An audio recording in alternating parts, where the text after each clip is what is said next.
भोपाल से। राधे राधे।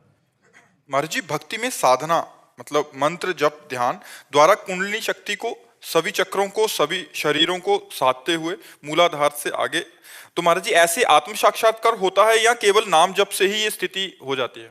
जो चाहे वो सब नाम जप से प्राप्त हो सकता है, जो चाहे वो नाम जप से प्राप्त हो सकता है। पर इतना तीव्र नाम जप हो, इतना जोर का नाम जप हो कि कुंडलिनी शक्ति में जाकर के आग पैदा कर दे, गर्मी पैदा कर दे, रात दिन भजन, वो फिर उत्थान करती है और ब्रह्मरंध्र तक पहुंच जाती है। अब जो जितना पहुंचा पाए उतनी क्षमता होती है, पर वो ऐसे नहीं होती कि वो श्वास प्रश्वास की गति से होती है।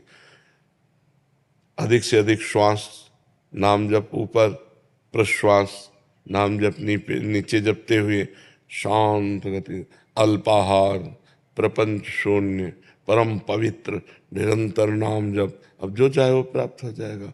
ब्रह्म ज्ञान चाहे ब्रह्म ज्ञान प्राप्त हो जाएगा, भगवत प्रेम चाहे भगवत प्रेम प्राप्त हो जाएगा, योग की सिद्धियां चाहे तो योग की। हनुमान जी में कौन सी सिद्धि नहीं है, या कई ऐसे भक्त हैं उनमें कौन सी सिद्धि नहीं, पर उस कोटि का भजन होना चाहिए ना। आकाशचारी हो जाना, बहुत रूपों में हो जाना, बहुत दूर की बात सुन लेना, बहुत दूर की बात देख लेना, चट्टान में भी प्रवेश कर जाना, ये सब सिद्धियां प्राप्त हो जाती हैं। अगर इन सिद्धियों को प्राप्त करे तो भगवान का प्रेम प्राप्त नहीं होता। इसीलिए बहुत बड़े बड़े महापुरुषों में कोई सिद्धि नहीं देखी जाती, केवल प्रेम देखा जाता है। वो प्रेम हृदय में जागृत कर लिए। कुछ ऐसे महापुरुष होते हैं जो सिद्धियों तक पहुंच पाते हैं, प्रेम तक नहीं पहुंच पाते हैं। तो सिद्धियां ब्रह्मलोक तक ले जाती हैं, भगवत धाम नहीं। भगवत धाम तो प्रेमी जन पहुंचते हैं। महाराज जी, आपने पूर्व में योग साधन ये सारे किए हैं महाराज जी। महाराज जी, कुंडलिनी जब जागृत होती है तो कैसा अनुभव? अरे आकाश पाताल एक हो जाता है। मतलब पूरे शरीर की नस नाड़ियां झंझकृत हो जाती हैं। मतलब जब उत्थान करती है तो एक एक बीता शरीर उठ जाता है आसन से, पद्मासन लगाए बैठे आसन से उठ जाता है पूरे शरीर की झंझ। मतलब आपको देख के लगेगा इनको प्रेत आ गया है क्या। आग पैदा हो जाती है, आग पैदा हो जाती है। और क्या, ऐसे परमार्थ की हर स्थितियां जागृत हो जाती हैं। जब भगवान में चित्त जोड़ दे तो भगवान सर्वात्मा है, तो सब कुछ ज्ञान हो जाता है। तो महाराज जी, अभी इसकी प्रेम मार्ग में इसकी नहीं, ये सब समाप्त कर दी जाती है। मतलब उसका अनुभव भी वो, क्योंकि एक ही बिल्कुल बिल्कुल सब समाप्त करके बिल्कुल अबोध बालक की तरह तब भगवान से प्रेम होता है। हे नाथ, मैं किसी योग्य नहीं हूँ, ये बात आनी चाहिए। अयोग्यता आ जाती है। हाँ, अंदर से उसका बिल्कुल, ऐसा, हाँ, मतलब वो तो परम योग्य है, पर हाँ, अयोग्यता का हाँ, अनुभव होता है उसको। बिल्कुल बिल्कुल। एक बार एक संत बड़े सिद्ध योगी थे, तो एक संत अपने शिष्यों के साथ भगवत भक्त नाव में बैठ रहे थे। तो वो अपनी रौब दिखाने के लिए खड़ाऊ पहने हुए गंगा जी में ऐसे, और जब नाव आगे बढ़ी तब वो खड़ाऊ से ऐसे चल के बोले, क्या तुम्हारी साधना है, नाव में बैठ कर जाते हो। वो कुछ नहीं बोले। गंगा पार हो गए। गंगा पार होकर केवट से कहा, कितने रुपए। उनका 2 रुपए। 2 रुपए निकाले। अब उत्तर दिया उन्होंने, कहा 2 रुपये में हमने गंगा पार किया, और तूने सारी अपनी तपस्या नष्ट कर दी। जिन गंगा जी को भगवान शंकर अपने मस्तक पर धारण करते, उन पर पादुका से जल स्तंभन करके तू चला, सारी तेरी तपस्या 2 रुपये की। जो कार्य हमारा 2 रुपये में निपट गया, तेरा सारी तपस्या नष्ट हो गई।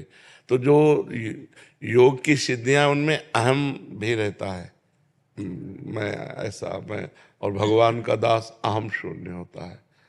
हनुमान जी को अपनी शक्ति का ज्ञान नहीं था, जामवंत जी ने कराया। का चुप साधि रहा बलवाना, पवन तनय बल पवन समाना, का चुप साधि रहा बल। तो एकदम तब उन्होंने कहा, बताओ लंका को उठाकर समुद्र में बोर दूं, क्या करूं। तो उनका बस आपको इतना करना है, समुद्र पार करके जाओ और सीता जी की खबर लेकर रघुनाथ जी को सीता जी की बात बताओ, सीता जी को रघुनाथ जी की बात बताओ, भाई इतना करना है। तो योग में सब सिद्धियां होती है। परमात्मा योग में चित्त को जोड़े तो ये नाम योग है। नाम योग से तेसाम सतत युक्ता नाम भजताम प्रीतिपूर्वकम ददामि बुद्धि योगम तम ये न माम उपयांति ते। भगवान कहते हैं जो निरंतर मेरा भजन करता है उसकी बुद्धि को योग मैं प्रदान करता हूँ, तो सब जागृत हो जाती जाए। कुंडलनी षट चक्र भेदन, स्थूल सूक्ष्म कारण सबका ज्ञान, तत्वबोध सब हो जाता है। भगवान का भक्त कोई अज्ञानी थोड़ी होता है। मुझे द्वैत और अद्वैत साधना में क्या? आप किस में चल रहे हैं? आपको प्रवचन करना है क्या द्वैत अद्वैत का पूरा ज्ञान प्राप्त करके? तो आप चल किस में रहे? द्वैत साधना ही। द्वैत साधना, भगवान की भक्ति। जी भक्ति। हाँ, मैं दास हूँ, प्रभु मेरे स्वामी हैं, तो इसमें खूब भजन करो, क्या परेशानी। भगवान की लीला गुण बाद में सब एक ही बचता है, दो नहीं रह जाता, बाद में एक ही बचता है। पूरा संसार खोजा और जब मिला तो खोजने वाला नहीं। जब जिसको खोज रहे थे वो मिला तब खोजने वाला नहीं। ब्रह्म नहीं, माया नहीं, नहीं जीव नहीं काल, अपनी ही सुधि ना रही, एक रहे नंदलाल। भक्ति का जो परिणाम है वो इष्टाकार वृत्ति है। अपना अस्तित्व खो जाना, अपने इष्ट देव में तन्मय हो जाना।